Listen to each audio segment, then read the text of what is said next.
સૌરાષ્ટ્ર કચ્છની vibrant Gujarat regional કોન્ફરન્સમાં આપણું માર્ગદર્શન કરવા પધારેલા વાઇબ્રન્ટ ગુજરાત સમિટના પ્રણેતા અને યશસ્વી વડાપ્રધાન શ્રી નરેન્દ્રભાઈ મોદી સાહેબ, મારા સાથી નાયબ મુખ્યમંત્રી શ્રી હર્ષભાઈ સંઘવી, મંત્રી શ્રી ઋષિકેશભાઈ પટેલ, કેન્દ્રીય મંત્રી શ્રી નિમુબેન બામણિયા, કર્ણાટકના પૂર્વ રાજ્યપાલ શ્રી વજુભાઈ વાળા,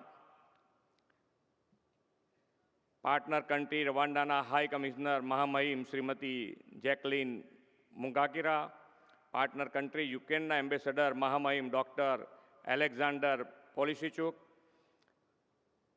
રિલાયન્સ ઇન્ડસ્ટ્રીઝ લિમિટેડના ચેરમેન શ્રી મુકેશભાઈ અંબાણી, વેલ્સપાન ગ્રુપના ચેરમેન શ્રી બી.કે. ગોયંકાજી, અદાણી પોર્ટ્સ એન્ડ સેઝ લિમિટેડના એમડી શ્રી કરણ અદાણી, જ્યોતિ સીએનસી ઓટોમેશનના ચેરમેન અને એમડી શ્રી પરાક્રમસિંહ જાડેજા, ઉપસ્થિત સર્વે મહાનુભાવો, પ્રેસ મીડિયાના મિત્રો, સૌને મારા નમસ્કાર.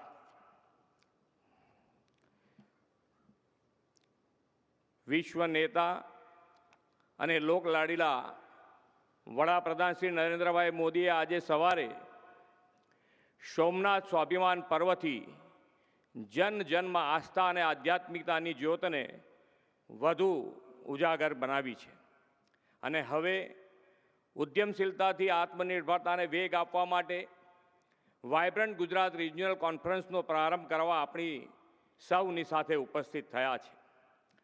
આપણે સૌ નસીબદાર છીએ કે આપણને શ્રી નરેન્દ્રભાઈ મોદી જેવા સમય કરતાં હંમેશા આગળનું વિચારનારા વિઝનરી લીડર મળ્યા છે. શ્રી મોદી સાહેબે એ વિઝન સાથે 2003માં પહેલી વાઇબ્રન્ટ સમિટ યોજીને આપણી ઉદ્યોગ સંભાવનાઓને દુનિયા સામે મૂકી.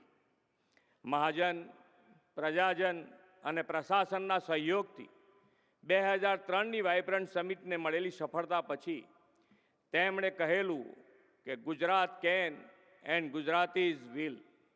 આદરણીય શ્રી મોદી સાહેબના નેતૃત્વમાં વિશ્વભરના લોકોનો ગુજરાત પરનો વિશ્વાસ, રાજ્યમાં રોકાણ માટેની સંભાવના અને બેસ્ટ ઇન્ફ્રાસ્ટ્રક્ચર ડેવલપમેન્ટને કારણે વાઇબ્રન્ટ સમિટને ઉત્તરોત્તર જ્વલન સફળતા મળતી ગઈ.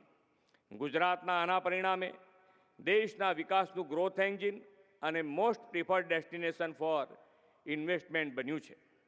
શ્રી મોદી સાહેબના દિશા દર્શનમાં વાઇબ્રન્ટ ગુજરાતની 2 દાયકાની જ્વલન સફળતા આજે આપણી સામે છે. પાછલા 24 વર્ષમાં રાજ્યમાં 3.57 લાખ કરોડનું એફડીઆઈ આવ્યું છે. દેશના ઇન્ડસ્ટ્રીયલ આઉટપુટમાં ગુજરાત 18% અને એક્સપોર્ટમાં લગભગ 30% જેટલો ફાળો આપે છે. રાજ્યમાં 2001-02માં 1.85 લાખ એમએસએમઈ હતા, જે આજે વધીને 41.9 લાખ એમએસએમઈ થયા છે. આપણા પોર્ટ્સ પરથી થતા કાર્ગો હેન્ડલિંગ 5 ગણું વધીને હવે 5,816 લાખ મેટ્રિક ટન કાર્ગો વહન થાય છે. ગુજરાત આજે global gateway to the future બન્યું છે. આપણે પ્રગતિના નવા બેન્ચમાર્ક પ્રસ્થાપિત કર્યા છે. જે સેક્ટરમાં ગુજરાતની પ્રેઝન્સ નહિવત હતી, તેમાં આપણું રાજ્ય નો વેરમાંથી એવરીવેર બન્યું છે. Auto sector, semiconductor, financial services, artificial intelligence, green energy જેવા અનેક ઇમર્જિંગ સેક્ટરમાં ગુજરાત હબ બનવા તરફ આગળ વધી રહ્યું છે.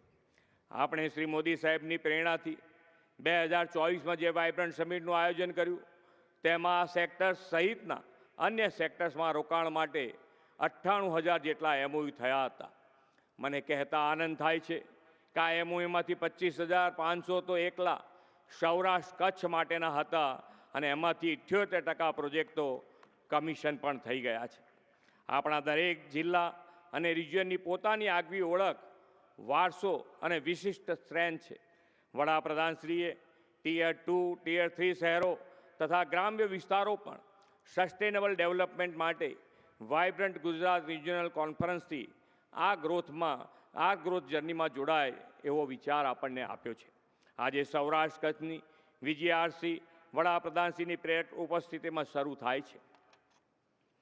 આ પ્રદેશના 12 જિલ્લાઓ renewable energy, world class sports, ship building, agro processing, ceramic, chemical, fisheries અને બ્લુ ઇકોનોમી સહિતના ક્ષેત્રોમાં રોકાણ માટેની સુદૃઢ ઇકોસિસ્ટમ ધરાવે છે. રાજ્ય સરકાર પણ coastal highway, economic corridor, 4 lane તથા 6 લેનના ઝડપથી અપગ્રેડેશન તેમજ કચ્છ સૌરાષ્ટ્રમાં આધુનિક એરપોર્ટ સાથે સીમલેસ કનેક્ટિવિટી સંગીન કરી રહી છે. શ્રી મોદી સાહેબે દેશમાં સંતુલિત પ્રાદેશિક વિકાસને પ્રોત્સાહન આપવા વન ડિસ્ટ્રિક્ટ વન પ્રોડક્ટનો અભિગમ અપનાવ્યો છે.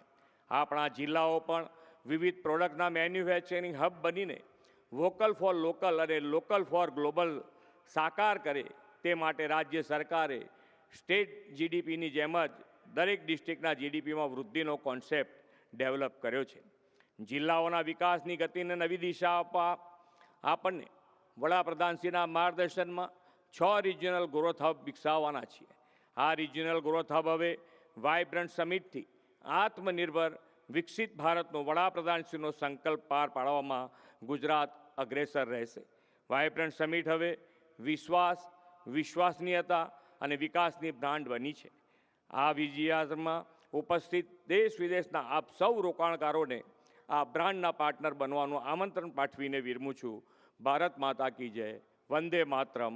જય જય ગરવી ગુજરાત.